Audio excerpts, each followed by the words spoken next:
अस्सलाम वालेकुम जी। आवाज़ आ रही है आप लोगों को? अस्सलाम वालेकुम सर। जी सर, आ रही है। अच्छा, थैंक यू जी। तो हमारी आज क्लास कोई 3 हफ्ते बाद हो रही है। बीच में ईद भी आ गई थी और अ, उससे पहले भी एक क्लास हमारी नहीं हुई थी। तो मैं जस्ट क्विकली रिवाइज कर दूं कि आखिरी हमने पढ़ा क्या था। जिस ये मैं रिवाइज इसलिए नहीं कर रहा कि हम आगे आना है, बस इसलिए कि हम कॉन्टेक्स्ट इस्टेब्लिश कर लें कि हम क्या पढ़ रहे थे। तो जो हमारा आखिरी सेशन था उसमें हमने वेरिएबल्स और हाइपोथेसिस के बारे में पढ़ा था। वेरिएबल्स के बारे में हमने ये बेसिकली देखा था कि ये जब आप अपना टॉपिक एक ब्रॉड सा डिफाइन कर लेते हैं और आपके जहन में एक कॉन्सेप्ट सा बन जाता है, तो फिर आप वेरिएबल्स तलाश करते हैं कि इनमें वो कौन सी चीज़ें हैं जो इन्फ्लुएंस कर रही हैं उस चीज़ को जिसके बारे में मैं जानना चाहता हूँ। जैसे आप किसी पर्टिकुलर प्रॉब्लम के बारे में जानना चाहते हैं कि करोजन क्यों हो रही है, ये दरख्त बड़ा क्यों नहीं हो रहा, मेरे दफ्तर में रिटेंशन क्यों नहीं है, लोग क्यों छोड़ के जाते रहते हैं, वगैरह वगैरह। कोई भी आपका आउटकम ऑफ कंसर्न होता है जिसको हम कहते हैं डिपेंडेंट वेरिएबल। आप फिर उसके बारे में देखने की कोशिश करते हैं कि वो कौन सी चीज़ें हैं जो जिनकी वजह से ये हो रहा है, और जिनकी वजह से हो रहा होता है उनको हम कहते हैं इंडिपेंडेंट वेरिएबल। तो आप फिर एक प्रिडिक्शन या कह लें एक वाइज गेस से शुरू करते हैं कि ये इस वजह से नहीं हो रहा। उस चीज़ को हम कहते हैं हाइपोथेसिस। इनका रिसर्च क्वेश्चन का और हाइपोथेसिस का आपस में रिलेशनशिप ब्रॉडली ये होता है कि हाइपोथेसिस स्पेसिफिक होना शुरू हो जाती है। रिसर्च क्वेश्चन जो है इंक्विजिटिव नेचर का होता है, एक्सप्लोरेटरी नेचर का होता है। हाइपोथेसिस जो है वो डेफिनेटिव होती है कि अब आप एक पर्टिकुलर रिलेशनशिप टेस्ट करने जा रहे हैं। फिर हमने कुछ गुड और बैड एग्जांपल्स देखी थी। फिर हमने इसके कुछ टाइप्स देखी थी। फिर हमने एग्जांपल कुछ इस तरह से देखी थी कि सिर्फ वेरिएबल्स, जी सिर्फ वेरिएबल्स ही आपस में इंटरलिंक नहीं होते, बल्कि उनके दरमियान कंडीशंस भी हो सकती हैं। इन अदर वर्ड्स आप इसको कह लें तो ये लेवल्स भी हो सकते हैं आपके इंडिपेंडेंट वेरिएबल्स के। इस एग्जांपल को अगर आप देखें तो बेसिक हाइपोथेसिस क्या है? Stress influences team work. आम जुबान में कहें तो स्ट्रेस बढ़ती है तो टीम वर्क कम हो जाता है, स्ट्रेस बढ़ती है तो टीम वर्क बढ़ जाता है। इन दोनों में से कोई एक चीज होगी। आप नीचे आए तो ये कह रहा है कि सिर्फ स्ट्रेस और टीम वर्क का डायरेक्ट रिलेशनशिप नहीं है, बल्कि बीच में कंडीशंस हैं। जैसे अगर आप कंडीशन ये रखें कि बहुत गर्मी है उस दफ्तर में, या उनके आपस में पहले से फटे हैं, तो ये एक कंडीशन है। इससे अब टीम वर्क पे कुछ और असर पड़ेगा। दूसरी तरफ एयर कंडीशनिंग है और बहुत अच्छे रिलेशनशिप है, तो फिर कुछ और फर्क पड़ेगा। तो आप गौर करें तो जो पहले बड़ी सिंपल सी चीज थी, अब उसमें से एक नई नॉलेज ये निकली है कि कोई पॉजिटिव स्ट्रेस टाइप भी, मैं तो जो कोई पॉजिटिव स्ट्रेस टाइप भी कोई चीज हो सकती है। और इसी इसी के बेस पे फिर बहुत सी नई मैनेजमेंट की थ्योरीज आई हैं जिसमें लोग कहते हैं कि टारगेट स्ट्रेच होने चाहिए, लोगों में बहुत पोटेंशियल होता है, आप उनको अच्छी इन्वायरमेंट दें तो वो बहुत अपने जो आप समझते हैं उससे कहीं ज़्यादा परफॉर्म करते हैं। तो इस तरह नई नई चीज़ें निकल सकती हैं अगर आप डिटेल में रिलेशनशिप्स को समझने की कोशिश करें। फिर हमने हाइपोथेसिस की कुछ टाइपोलॉजीज देखी थी। फिर हमने, जो हम इस कोर्स में एग्जांपल लेके चल रहे हैं, एक फीमेल एंटरप्रेन्योर की जो कि टेक्सटाइल सेक्टर में काम करना चाहती हैं, उसको हमने काफ़ी डिटेल में देखा था। अब हम हर लेक्चर में इसी एग्जांपल को मजीद देखेंगे कि इन्होंने पहले अपना रिसर्च फ्रेमवर्क भी बनाया, फिर वेरिएबल्स भी बनाए, उसके कुछ स्टेप्स थे जिससे गुजरे। ये यहाँ पे वो स्टेप्स लिखे हुए हैं कि से गुजर के हाइपोथेसिस बन जाती है। तो इस बैकग्राउंड के साथ हम आज के सेशन को देखते हैं जो ऑलरेडी अपलोडेड है कैनवस पे। इनफैक्ट ये तीनों सेशन जो हैं ये एक ही प्रेजेंटेशन है, एक ही सीरीज ऑफ लाइक वीडियोस है। हम जो है एक एक करके इसको 3 सेशंस को देख रहे हैं। तो ये जो हमारी आज वाला सेशन है हम इसको शुरू करते हैं। आप लोगों को नजर आ रही है प्रेजेंटेशन प्लीज? यस सर, आ रही है। अच्छा जी, तो हमारा टाइटल है conceptual and operational definitions and measurements. यानी ये 3 चीजें हैं। पहली हमने देख ली पीछे, वेरिएबल्स एंड हाइपोथेसिस। अब दूसरी है कॉन्सेप्चुअल एंड ऑपरेशनल डेफिनेशंस, और आखिरी है मेजरमेंट्स। आखिरी को मैंने थोड़ा अलग इसलिए रखा है कि ये अब हम रिसर्च मेथड्स के एक कह ले स्ट्रक्चरल थ्योरी से निकल के तो स्टैट्स की तरफ जा रहे हैं। तो मेजरमेंट चूंकि स्टैट्स इन्फ्लुएंस्ड है बहुत ज़्यादा, तो उसको मैं फिर आपसे आज थोड़ा सा डिस्कस करूंगा, और अगले सेशन में हम उसको मेनली डिस्कस करके फिर स्टैट्स की तरफ चले जाएंगे। तो ये हमारी वो जो हमारी लेजेंडरी डायग्राम है, जिसको हम हर लेक्चर से पहले देखते हैं, कि हमने पहले कोई इशू देखा, फिर उसको जस्टिफाई करने की कोशिश की कि हाँ ये थ्योरी में भी मौजूद है, उससे हमारा टॉपिक थोड़ा क्लियर हो गया, हमारे जहन में एक फ्रेमवर्क सा बन गया कि ये चीज़ इससे लिंक होती है, ये उससे लिंक होती है। उसको हमने हाइपोथेसिस और वेरिएबल्स की शक्ल में डेफिनेटिव कर दिया। अब हमारे पास हाइपोथेसिस के अंदर वेरिएबल्स आ गए हैं, जैसे फॉर एग्जांपल एज के बढ़ने के साथ शुगर बढ़ती है, तो ये दो वेरिएबल्स हैं, शुगर लेवल, एज। तो अब मैंने इनकी कॉन्सेप्चुअल डेफिनेशंस फाइनल करनी है और ऑपरेशनल डेफिनेशन फाइनल करनी है, ये दोनों हमारे आज के टॉपिक हैं।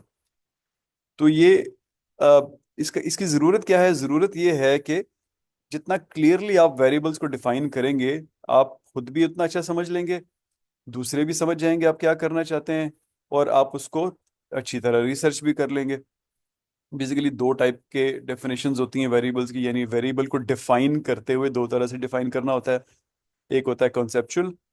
कॉन्सेप्चुअल का मतलब होता है इसका मतलब क्या है, ये जो आप कॉन्सेप्ट बता रहे हैं, इसका मतलब क्या है। जैसे फॉर एग्जांपल मैंने कहा एज और शुगर लेवल्स। अब ये दोनों बड़ी सिंपल चीजें हैं ना, एज तो इंतहाई सिंपल चीज है।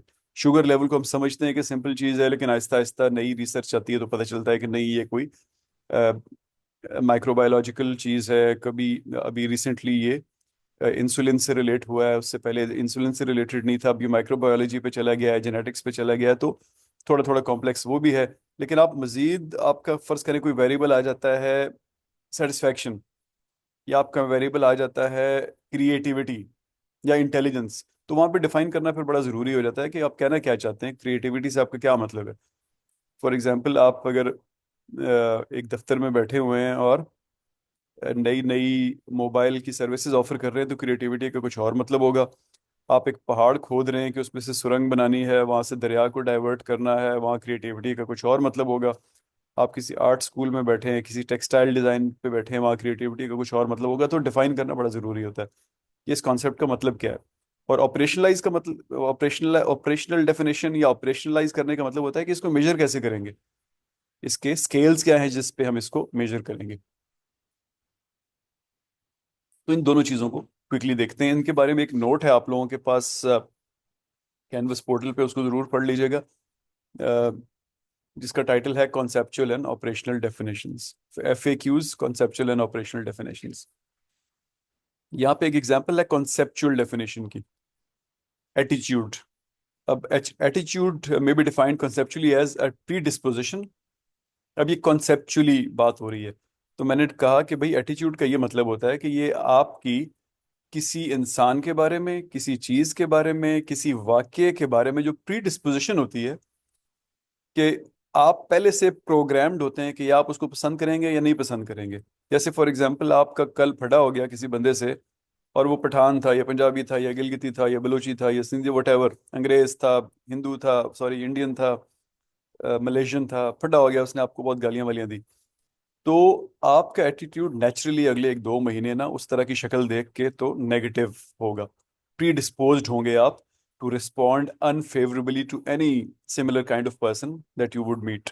इसी तरह आपकी किसी ट्रैक्टर ट्राली कोई आपको साइड दे के चली जाए रोड पे, और आप हाई स्पीड में थे, अल्लाह ने जान बचा ली, लेकिन अगले 6 महीने तक आपकी प्री डिस्पोजिशन ट्रैक्टर ट्रॉलीज के लिए अच्छी नहीं होगी, या उससे भी ज्यादा, एंड सो ऑन। तो मैंने एटीट्यूड को ऐसे डिफाइन किया, यानी इस स्लाइड ने ऐसे डिफाइन किया कि एक प्री डिस्पोजिशन है आपकी टूवर्ड्स एनी पर्सन, ऑब्जेक्ट और इवेंट, कि आप उसको फेवरेबली रिस्पॉन्ड करेंगे या अनफेवरेबली। अब ये जो कॉन्सेप्चुअल डेफिनेशन है, हो सकता है आप इससे एग्री ना करें, हो सकता है आप कहें कि नहीं, एटीट्यूड तो आप इसको डिफाइन कर रहे हैं एक्सपीरियंस की बेस पे, कि अभी अभी कुछ बुरा हुआ है इसलिए मेरा एटीट्यूड है। एटीट्यूड तो जेनेटिक होता है, कुछ लोग होते हैं वो शुरू से ही बदतमीज होते हैं, शुरू से ही ऐसे होते हैं, हो सकता है यानी आप किसी और तरह से डिफाइन करें। तो एक ही रिसर्च जब आप कर रहे होंगे तो किसी और तरह लेके चलेंगे उसको, मैं कर रहा हूँ किसी और तरह लेके चलूंगा, कोई थर्ड पर्सन किसी और तरह। तो इसीलिए डिफाइन करना बड़ा जरूरी होता है, ताकि पढ़ने वालों को समझ आ जाए कि what do you mean by this particular concept. तो they are important in conveying what is being investigated. लेकिन एग्जैक्टली अभी नहीं पता चला कि इसको मैं मेजर कैसे करूंगा। जैसे आप इस डेफिनेशन को देखें तो आप अभी नहीं बता सकते कि मैं मेजर कैसे करूंगा। मुझे मैं क्या स्केल, क्या क्वेश्चनर क्या होगा, मैं कौन सा फीता, कौन सा थर्मोमीटर लेके आऊंगा जिससे ये मेजर होगा। तो अभी इससे कुछ पता नहीं चल रहा है। Operational definition on the other hand क्या चीज है? It indicates how the concept is being measured और मैनिपुलेटेड। मैंने आपको पिछली एक दो क्लासों में ये बात बताई है, मैं फिर दोबारा रिपीट कर रहा हूँ कि रिसर्च में मैनिपुलेशन का मतलब नेगेटिव नहीं होता है। मैनिपुलेशन का मतलब होता है चेंज। यानी एक वेरिएबल मेरा टेम्परेचर है, तो उसको 50 से 60 पे लेके जाना, 60 से 70 पे लेके जाना, 50 से 40 पे लेके जाना, इसको कहते हैं वेरिएबल की मैनिपुलेशन या किसी कॉन्सेप्ट की manipulation. What operations are performed to measure it or manipulate the variable? आप करेंगे क्या जिससे कोई वेरिएबल ऊपर या नीचे होगा या उसको आप मेजर करेंगे? It is essential to understand the operational definition. क्यों? क्योंकि different researchers will use different ways of measuring. हो सकता है कोई क्वालिटेटिवली मेजर करे, कोई क्वांटिटेटिवली मेजर करे, कोई किसी फिजिकल इंस्ट्रूमेंट से मेजर करे, कोई किसी टेस्ट से मेजर करे, साइकोलॉजिकल टेस्ट से, वगैरह वगैरह, किसी भी चीज से किया जा सकता है। लेकिन ऑपरेशनलाइज करना जरूरी है आपके, यानी थियोरेटिकल डेफिनेशन देना भी जरूरी है और ऑपरेशनलाइज करना भी जरूरी है। आप लोग काइंडली म्यूट रखें सब अपने आप को। हाजी तौकीर साहब काइंडली आप अपने आप को म्यूट कर लें, या एको आ रही है आपकी, हिसिंग आ रही है आपकी वजह से। जी सर।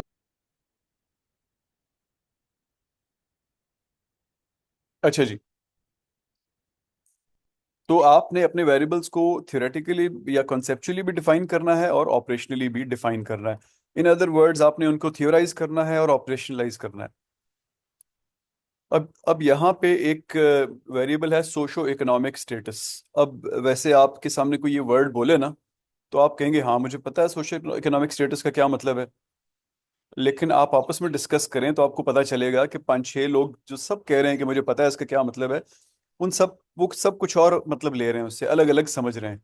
जैसे फॉर एग्जांपल मैं एक ऐसे इनकम ब्रैकेट में हूँ कि मेरी अपनी इनकम भी फर्ज करें 10,000 रुपये है, और मेरे इर्द गिर्द लोगों के भी 5,000 से लेके 20,000 के दरमियान है।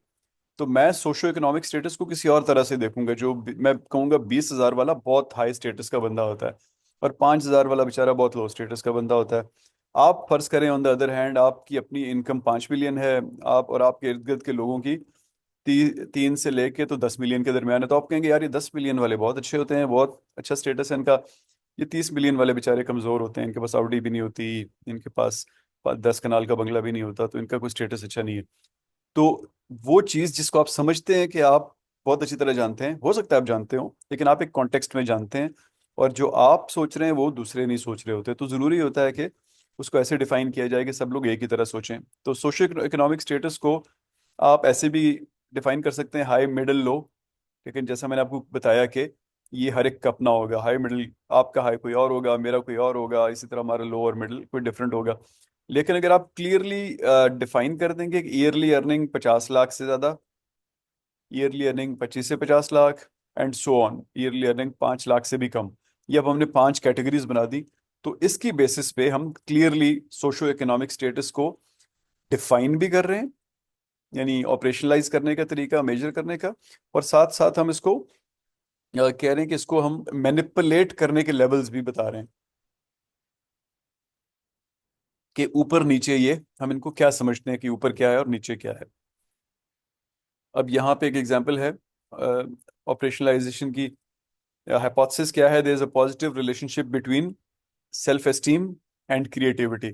जो बंदा या बंदी अपने आप को अपने आप को अपने आप में कॉन्फिडेंट है, वो अपने आप को अच्छा समझता है, तो वो क्रिएटिव भी होता है। इस हाइपोथेसिस का ये मतलब है, positive relationship between self esteem and creativity. Self esteem ज्यादा, क्रिएटिविटी ज्यादा। अब इसको ऑपरेशनलाइज इसने कैसे किया? There is a positive relationship between the scores on the Cooper Smith self esteem scale. यानी एक इसने सेल्फ एस्टीम का एक स्केल ले आई, जो कि बेसिकली क्वेश्चनर का बड़ा स्टैंडर्ड सेट है, ये हमेशा इसी से मेजर करते हैं लोग। लेकिन ज़रूरी नहीं आप भी इसी से मेजर करें, आप किसी और से भी अपना भी बना के कर सकते हैं।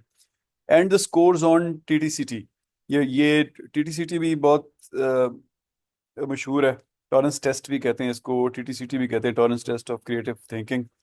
तो उधर भी इसने एक मशहूर टेस्ट ले लिया कि इस पे स्कोर देख लूंगा या देख लूंगी, उस पे स्कोर देख लूंगा या देख लूंगी, और उन दोनों के रिलेशनशिप को कंपेयर करूंगी तो अ, मेरी हाइपोथेसिस प्रूव या डिसप्रूव हो जाएगी। अब आप देखें तो इस सारे सिनेरियो में शक की अब कोई गुंजाइश नहीं है। इसको भी पता है इसने क्या करना है, जिस इंस्ट्रूमेंट से टेस्ट करना है वो भी अब सबको पता है, और उसके स्केल्स भी सबको पता है। अब स्केल्स हम थोड़ी देर में देखते हैं क्या होता है, और उससे जो रिजल्ट निकलेगा वो रिलायबल रिजल्ट होगा, और हर कोई उससे उसको कहेगा कि इसने बहुत अच्छी मेथोडोलॉजी फॉलो की। हो सकता है एग्री ना करे, वो कहे कि ये टेस्ट के बजाय ये यूज होना चाहिए, इस स्केल के बजाय ये वाला इंस्ट्रूमेंट यूज होना चाहिए था, लेकिन आपको वो क्वेश्चन नहीं कर सकता कि आपकी रिलायबिलिटी में कोई कमी है।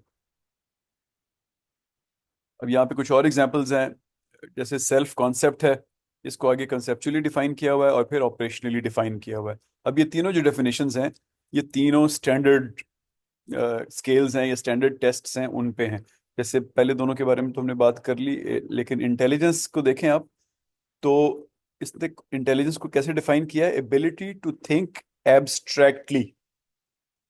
अब देखें, हो सकता है कि आपकी यहीं पे डिसएग्रीमेंट आ जाए, आपका और किसी और की रिसर्च का, बल्कि प्रोबेबली आएगा। आप जरा गौर करें ना, तो आप शायद, आपसे मैं कहता कि वन लाइन में इंटेलिजेंस को डिफाइन करो, तो आप में से कोई भी ऐसे ना डिफाइन करता, एबिलिटी टू थिंक एब्स्ट्रैक्टली। लेकिन वेस्ट में समहाउ इंटेलिजेंस को ऐसे ही डिफाइन किया जाता आज जा सकता है कि ये बंदा स्टैंडर्ड नहीं सोचता है, कि जब इसके सामने कोई चीज आती है तो ये ओपन रखता है अपनी ऑप्शंस। तो जो बंदा अपनी ऑप्शंस ओपन रखता है उसको वेस्ट वाले इंटेलिजेंट कहते हैं। और उसके लिए जो उन्होंने स्केल बनाया हुआ, ये भी बड़ा मशहूर टेस्ट है, बिने टेस्ट इसको कहते हैं। ये बड़ा पुराना, 100 साल से भी शायद पुराना टेस्ट है। फ्रेंच में था ये पहले, बिने एक प्रोफेसर थे, उन्होंने स्टार्ट किया था, फिर ये आहिस्ता आहिस्ता अमेरिका में आया, स्टैनफोर्ड यूनिवर्सिटी ने इसको अडॉप्ट किया, तो इसका नाम इन्होंने चेंज कर दिया। Again very standard, very famous, very thoroughly. मतलब बार बार, अब आजकल इसका शायद फोर्थ या फिफ्थ वर्जन चल रहा है। इसके अंदर 4 स्केल्स होते हैं, फिर उनके अंदर शायद आजकल 15 टेस्ट हैं, सब टेस्ट कहते हैं वो उसको, हर स्केल के अपने अपने टेस्ट होते हैं। तो द आइडिया है इसके, पहले डिफाइन करना है कॉन्सेप्चुअली। जरूरी नहीं है आपकी और ए बी सी किसी और की एक जैसी हो, लेकिन डिफाइन जरूर करना है, और फिर उसको ऑपरेशनलाइज करना है।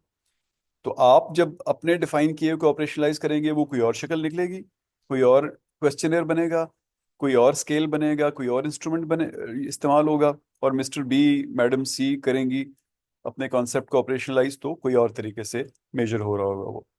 तो आपने कोशिश करनी, ऐसी कोई कोशिश नहीं करनी कि आपने कोई पेपर पढ़ लिया तो उसी तरह आपका भी ऑपरेशनलाइज होना चाहिए, बिल्कुल जरूरी नहीं है। अब कुछ स्केल्स की टाइप्स हैं, ये भी स्टैंडर्ड रिसर्च मेथोडोलॉजी में पढ़नी जरूरी होती हैं। अगेन ये थियोरेटिकल सी नॉलेज है, लेकिन जानना जरूरी होता है। 4 स्केल होते हैं, नॉमिनल, ऑर्डिनल, इंटरवल और रेशो। ये स्टैट्स की तरफ हम आहिस्ता आहिस्ता बढ़ रहे हैं। तो नॉमिनल का मतलब होता है कि उनका नाम रखा हुआ है, नेम से नॉमिनल। जब आप किसी वेरिएबल का नाम रख लेते हैं उसके लेवल्स का, उसको नॉमिनल कहते हैं। जैसे male, female, tall, small, sorry tall small आगे आ जाएगा, मेल, फीमेल, एप्पल और सैमसंग, कोरोला और सिविक। ये अब इनके नाम है, which car do you use, A Corolla B Civic. इनको हम कहते हैं नेम्ड वेरिएबल्स। अब इनका आप गौर करें तो इनमें खास बात यह है कि इन इन दोनों में हम ये नहीं कह सकते कौन सा अच्छा है कौन सा बुरा है। बस एक कोरोला है, एक होंडा है, एक मर्द है, एक औरत है, एक नीला है, एक पीला है, एक सैमसंग है, एक सोनी है। तो ये नहीं पता अच्छा बुरा, यानी हमें ज़रूरत ही नहीं थी ये पता करने की कि अच्छा या बुरा। हम सिर्फ ये जानना चाहते हैं कि आप हैं क्या, आप इस्तेमाल क्या करते हैं, आपको पसंद क्या है। ये इस तरह के जो वेरिएबल्स होते हैं वो नॉमिनल स्केल पे होते हैं। फिर उससे अगला है ऑर्डिनल। ऑर्डिनल में ये नेम्ड भी होता है या हो सकता है, और फिर वो एक ऑर्डर में होते हैं।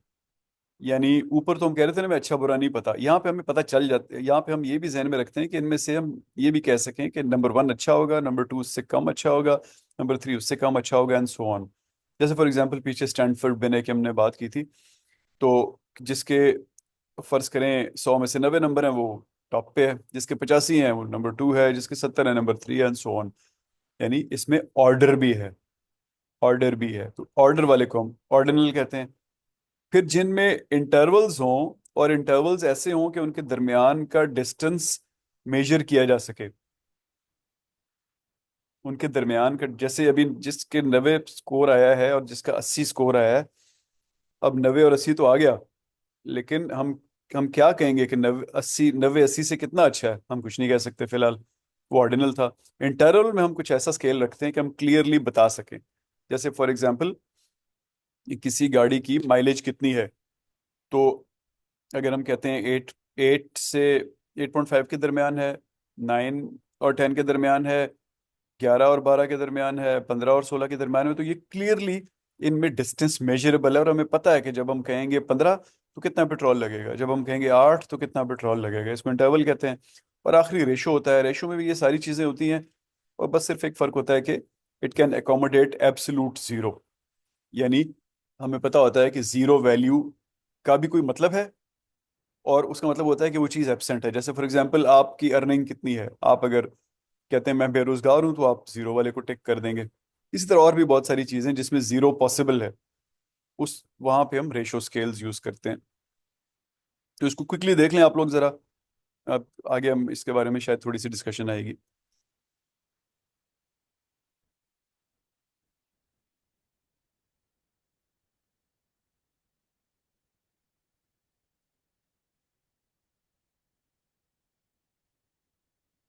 अच्छा जी, चलते हैं आगे।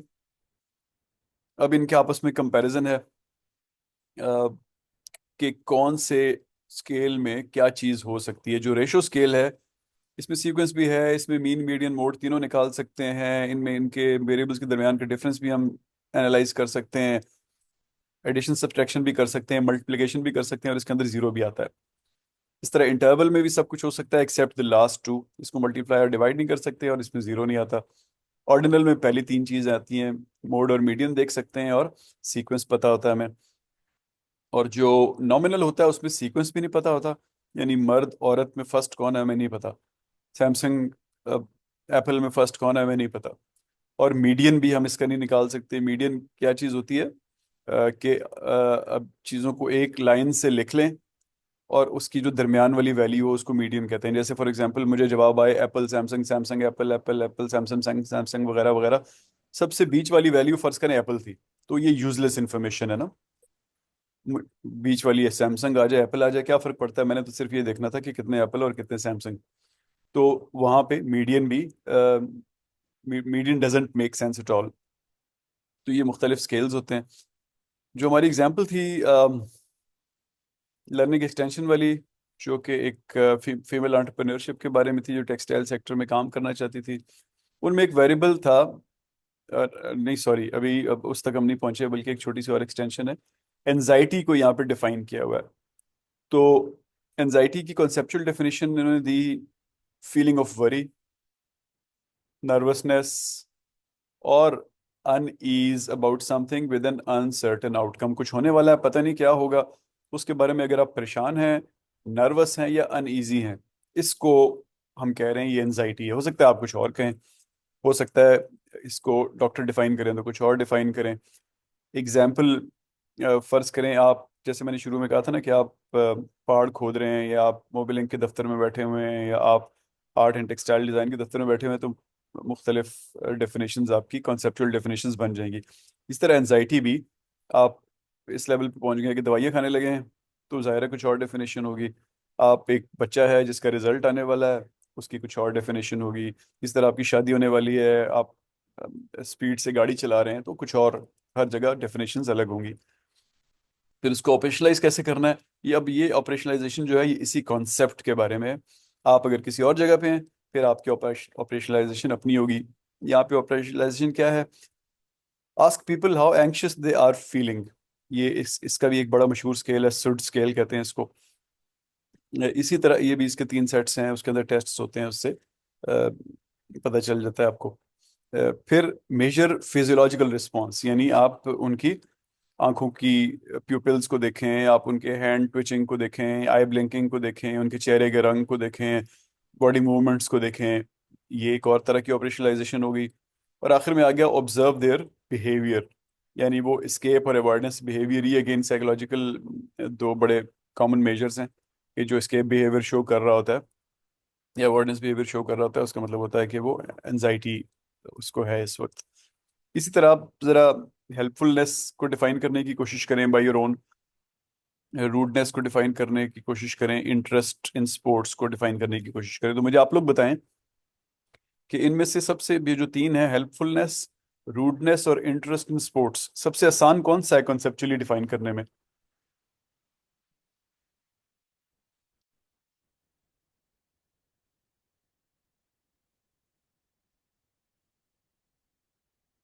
हाँ जी, एनीबडी?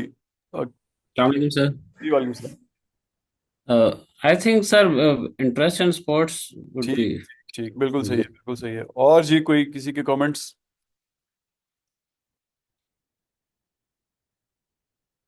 ठीक है, तो ये मैं आपको थोड़ा यहाँ रुक के मैंने डिस्कशन इसलिए की कि आपको याद होगा कि मिड टर्म से पहले भी एक इसी तरह की स्लाइड थी जिसमें कुछ चीजें थी तो आपके इम्तिहान में भी आ गई थी। तो इस स्लाइड को भी आपने याद रखना है अपने इम्तिहान में।